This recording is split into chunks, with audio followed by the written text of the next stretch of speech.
Sinica kalba apie islamą, reaguojam. Žmonės iš musulmoniškų kraštų juk atvirai sako, mes gimdom daugiau. Taip, musulmonai ne tik sako, jie iš tiesų gimdo daugiau. Mums rūpi mūsų kaip civilizacijos ir tapatybės išsaugojimas. Taip, musulmonams labai rūpi ne kiek jų civilizacijos, bet tapatybės išsaugojimas. Per šimtmečio perspektyvą yra labai lengva negrįžtamai pasikeisti šalį. Taip, per šimtmetį iš tiesų lengva negrįžtamai pasikeisti savo šalį, kad ir ką tai bereikštų.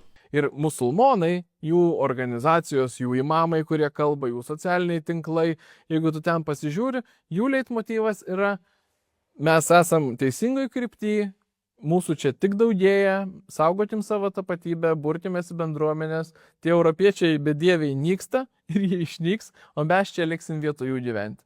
Jeigu iki šitos dalies viskas buvo kaip ir on the point, taip sakant, tai čia jau šiek tiek sunkiau komentuoti. Tai pirmiausia, musulmonai į Europą keliauja ne dėl to, kad užimtų europiečių vietą, o dėl ekonominių priežasčių. Ir iš tiesų mes jos įsileidžiame į Europą taip pat dėl ekonominių priežasčių. Bet padėkime logiką ir ekonomiką į šalį. Ką mums daryti kaip vakariečiams, kad išsaugotume savo šalių tapatybę, savo tradicijas, savo spalvą?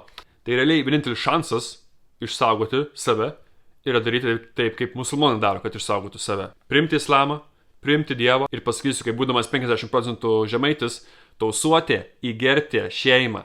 Tikiuosi, kad nesuvėliau tarmėsis, kad tai močiutė labai supyks. Tai ką?